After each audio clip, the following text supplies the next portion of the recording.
os profissionais, mesmo de jornalismo, formaram-se dentro de padrões adequados aos veículos comerciais, sejam eles jornais, rádio ou TVs.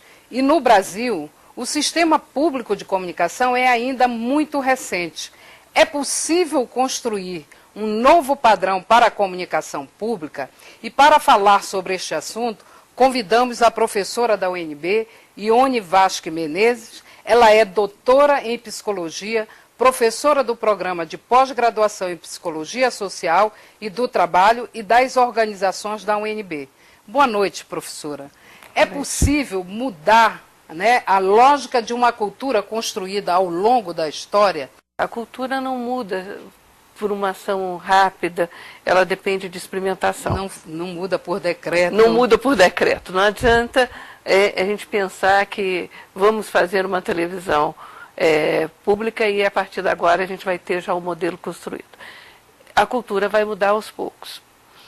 A questão da crítica ela é importante porque ela vai balizando um pouco essa própria mudança.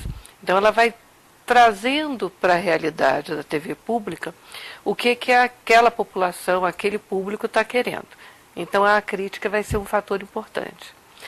Agora, como toda crítica, nem sempre as críticas são bem aceitas. Por mais construtivas que elas sejam, né, crítica é crítica. E se alguém está criticando é porque eu não estou fazendo aquilo que eu deveria fazer.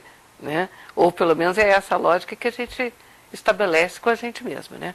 Então a crítica ela é sempre vista como uma coisa que eu falhei. E aí, nesse ponto ela é negativa, né? Por mais construtiva que seja. Então a gente precisa também adaptar e preparar esse profissional a aceitar a crítica. Como pensar essa crítica não de uma forma, eu diria, destrutiva, né, e construtiva, mas no sentido de balizar o nosso trabalho, né? O trabalho de quem está no campo público. É não entender, é ter, na verdade, a crítica como um parâmetro para que, no mínimo, alguma coisa nós precisamos mudar. Então, primeiro a gente tem que olhar a crítica, que crítica é essa? Né? E aonde que essa crítica tem que ser absorvida dentro do contexto da própria televisão. Isso tudo, eu acho que dificulta um pouco essa mudança, porque a gente tem que achar qual é o tom. Quer dizer, eu tenho que mudar onde, de que forma, até você experimentar e achar qual é o tom dessa televisão pública. E como é que a senhora acha, por exemplo, como é que os profissionais devem se comportar diante de uma crítica? Eu acho que não só o profissional, mas a rede inteira, né? A própria televisão, como entidade, como organização, ela tem que ser flexível. Porque nesse momento, como não existe um padrão definido, o que é esse jornalista público? Né? Esse padrão não existe.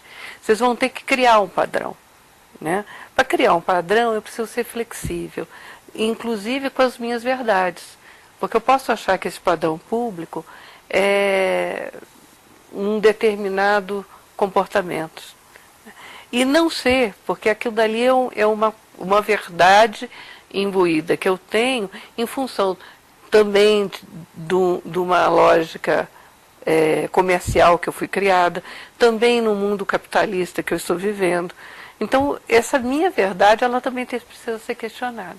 Então, a melhor situação é você ser flexível. E a melhor forma é experimentar. Vocês só vão achar esse caminho da televisão pública, talvez daqui uns 5 anos, 10 anos, quando as coisas já estiverem mais experimentadas, passarem dessa fase de experimentação, para começar a tentar criar uma forma de pensar a televisão pública. Então, neste sentido, a senhora acha que seria possível um jornalismo altruísta?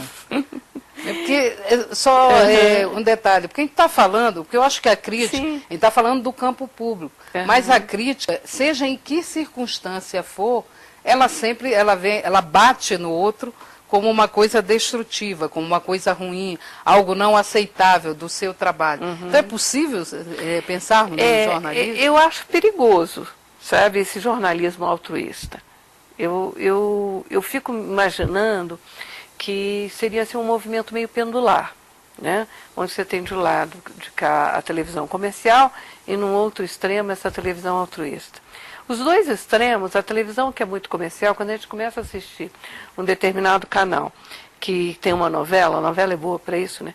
Então vou pegar um suco, esse suco é tal, quer dizer, o comercial ao extremo. Isso daí é negativo, né? Quando você pega também o altruísta ao extremo, onde que você está despido de qualquer valor comercial, fica desfocado, porque a nossa realidade é uma realidade capitalista. As lógicas de comércio aparecem de alguma forma. Professora, eu sei que esse é um assunto que a gente com certeza levaria horas a fio aqui para discutir, com certeza teriam muitos pontos a levantar. Mas eu queria, de toda forma, lhe agradecer pela participação, né? Eu acho que isso possivelmente será a pauta, né, de próximos programas, quem sabe a gente dá continuidade. Muito obrigada professora, pela sua participação. E você? Como seria a programação se você fosse dono de uma televisão? Veja a seguir. A ouvidoria parte sempre da premissa que houve uma falha na comunicação entre cidadão e servidores, entre servidores e servidores, e tenta trabalhar, num primeiro momento, na restauração dessa comunicação. Fale com a ouvidoria pelo e-mail ouvidoria@ebc.com.br, pelos telefones 061 3799 5243 ou 3799 5244, ou envie uma carta para a EBC, Empresa Brasil de Comunicação, Setor Comercial Sul, Quadra 8, primeiro subsolo, Brasília, Distrito Federal, CEP 70 333 900.